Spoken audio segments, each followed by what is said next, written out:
ನಟಿ ರನ್ಯಾ ರಾವ್ ಚಿನ್ನ smuggling ಕೇಸ್ಗೆ ಬಗೆದಷ್ಟು twist ಅನ್ನೋದು ಸಿಗ್ತಾ ಇದೆ. ನಟಿ ರನ್ಯಾ ರಾವ್ ಮನೆಯಲ್ಲಿ ಸಾಕಷ್ಟು ವಸ್ತುಗಳು ಸಿಕ್ಕಿದೆ. ಹಾಗಿದ್ರೆ ಏನೇನು ಸಿಕ್ಕಿದೆ, ಅವ್ರ ಮನೆಯಲ್ಲಿ ಸಿಕ್ಕಂತ ಮಾಹಿತಿ ಏನು, ಈ ಆಧಾರದ ಮೇಲೆ ಪೊಲೀಸರು ನಡೆಸ್ತಾ ಇರುವಂತ ತನಿಖೆಯಲ್ಲಿ ಇದೀಗ ಮತ್ತಷ್ಟು ಮಾಹಿತಿಗಳು ಸಿಗ್ತಾ ಇದೆ. ಚಿನ್ನ, ನಗದು ಸೇರಿ 17.29 ಕೋಟಿ ಮೌಲ್ಯದ ವಸ್ತುಗಳು ಪತ್ತೆ ಆಗಿದೆ. ರನ್ಯಾ ರಾವ್ ಮನೆಯಲ್ಲಿ ಬರೋಬ್ಬರಿ 2.67 ಕೋಟಿ ನಗದು ಪತ್ತೆಯಾಗಿದೆ. 12.56 ಕೋಟಿ ಮೌಲ್ಯದ 14.2 ಕೆಜಿ ಚಿನ್ನಾಭರಣವನ್ನ ಜಪ್ತಿ ಮಾಡಿದ್ದಾರೆ DRI. ಬೆಂಗಳೂರು ವಿಮಾನ ನಿಲ್ದಾಣದ ಇತಿಹಾಸದಲ್ಲೇ ಇದು ಅಧಿಕ ಮೊತ್ತದ ವಸ್ತುಗಳು ಅನ್ನೋದು ಗೊತ್ತಾಗ್ತಾ ಇದೆ. ನೋಡಿ, ನಟಿ ರನ್ಯಾ ರಾವ್ ಚಿನ್ನ ಸ್ಮಗ್ಲಿಂಗ್ ಕೇಸ್ಗೆ ಸಂಬಂಧಪಟ್ಟಂತೆ ಪೊಲೀಸರಿಗೆ ಬಗೆದಷ್ಟು ಮಾಹಿತಿ ಅನ್ನೋದು ಸಿಗ್ತಾ ಇದೆ. ಇಲ್ಲಿವರೆಗೂ ಯಾರು ಈ ಥರ ಸ್ಮಗ್ಲಿಂಗ್ ಅನ್ನ ಮಾಡಿರಲಿಲ್ಲ. ಅಂದರೆ ಇಷ್ಟು ದೊಡ್ಡ ಅಮೌಂಟು ಅಥವಾ ಇಷ್ಟು ದೊಡ್ಡ ಮಾಲ್ ಏನಂತ ಹೇಳ್ತಾರೋ ಅದನ್ನ ಇಲ್ಲಿವರೆಗೂ ಕೂಡ ಯಾರು ನೋಡೇ ಇರಲಿಲ್ಲ. ಇದು ಇತಿಹಾಸದಲ್ಲೇ ಇಷ್ಟರ ಮಟ್ಟಿಗೆ ಸಿಕ್ಕಿರುವಂಥದ್ದು ಅನ್ನೋದನ್ನು ಹೇಳಲಾಗ್ತಾ ಇದೆ. ಅಪಾರ ಪ್ರಮಾಣದ ಚಿನ್ನ ಪತ್ತೆ ಆಗಿರುವಂಥದ್ದು. ನೋಡಿ, ಹೇಳ್ಕೊಳ್ಳೋದಕ್ಕೆ ನಟಿ ಅಂತ ಸಾಮಾನ್ಯವಾಗಿ ಇವರು ಏರ್ಪೋರ್ಟ್ಗಳಲ್ಲಿ ಕಾಣಿಸ್ಕೊಳ್ತಾರೆ ಅಂದರೆ ಏನು ಅಂದ್ಕೊಳ್ತೀವಿ, ನಮ್ಮಂಥ ಸಾಮಾನ್ಯರು ಯಾವುದೋ ಸಿನಿಮಾ ಶೂಟಿಂಗಿಗೆ ಅಂತ ಪಾಪ ಬೇರೆ ದೇಶಕ್ಕೆ ಹೋಗಿ ಬರ್ತಾ ಇರ್ತಾರೆ, ಅಥವಾ ಸೆಲೆಬ್ರಿಟಿಗಳಲ್ವಾ ವೆಕೇಷನ್ಸಲ್ಲಿ ಇಲ್ಲಿ ಹೋಗಿ ಬರ್ತಾ ಇರ್ತಾರೆ ಅಂತ. ಆದರೆ ಇವರು ಸ್ಮಗ್ಲಿಂಗ್ ಮಾಡೋಕ್ಕೆ ಹೋಗ್ತಾರೆ ಅಂತ ಯಾರಿಗೆ ಗೊತ್ತಿರುತ್ತೆ ಹೇಳಿ. ಅದು ಅಲ್ಲದೇನೆ ಇವರ ತಂದೆ ಪೊಲೀಸ್ ಇಲಾಖೆಯಲ್ಲೇ ಇರೋದು.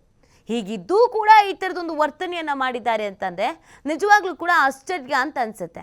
ನಟಿ ರನ್ಯಾ ರಾವ್ ಚಿನ್ನ ಸ್ಮಗ್ಲಿಂಗ್ ಕೇಸ್ಗೆ ಇದೀಗ ಮತ್ತಷ್ಟು ಟ್ವಿಸ್ಟ್ ಸಿಗ್ತಾ ಇದೆ. ನಟಿ ರನ್ಯಾ ರಾವ್ ಮನೆಯಲ್ಲಿ ಸಾಕಷ್ಟು ಪ್ರಮಾಣದ ಚಿನ್ನಾಭರಣ ಕೂಡ ಸಿಕ್ಕಿದೆ.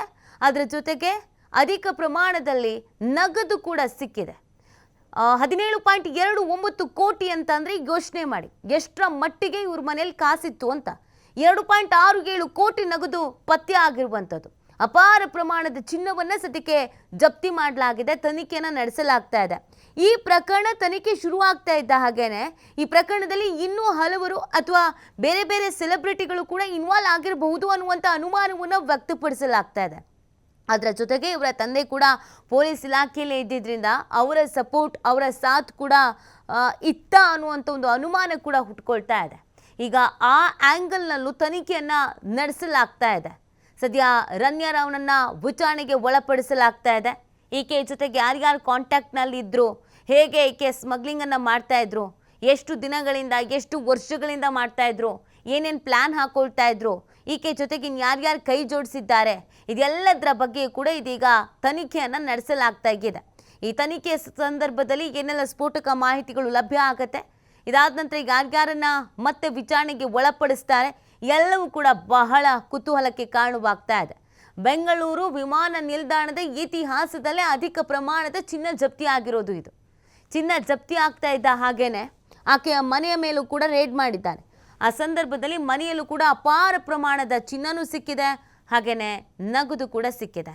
ಈಕೆ ಸ್ಮಗ್ಲಿಂಗ್ ಹೇಗೆ ಮಾಡ್ತಾ ಇದ್ಲು ಅಂತ ಅಂದರೆ ಜಾಕೆಟ್ ಒಳಗಡೆ ಮೈಯಲ್ಲೆಲ್ಲ ಬಂಗಾರನೇ ಇರ್ತಿತ್ತಂತೆ.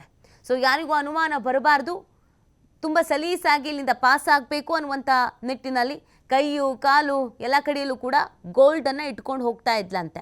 ಆದರೆ ಪೊಲೀಸರಿಗೆ ಮತ್ತು ಅಲ್ಲಿನ ಸಂಬಂಧಪಟ್ಟಂತಹ ಅಧಿಕಾರಿಗಳಿಗೆ, DRI ಅಧಿಕಾರಿಗಳಿಗೆ ಅನುಮಾನ ಬಂದಿದೆ. ಆ ಹಿನ್ನೆಲೆಯಲ್ಲಿ ಪರಿಶೀಲನೆ ಮಾಡೋದಕ್ಕೆ ಅಂತ ಮುಂದಾದಾಗ ಮೊದಲಿಗೆ ಸಹಕಾರ ಕೊಟ್ಟಿಲ್ಲ, ಆಮೇಲೆ ಅವ್ರದ್ದೇ ಭಾಷೆಯಲ್ಲಿ ಪಾಠ ಕಲಿಸಿರ್ತಾರೆ, ಆಮೇಲೆ ಓಕೆ ಅಂತ ಹೇಳಿದ ಮೇಲೆ ತನಿಖೆಯನ್ನು ಮಾಡಿದ್ದಾರೆ.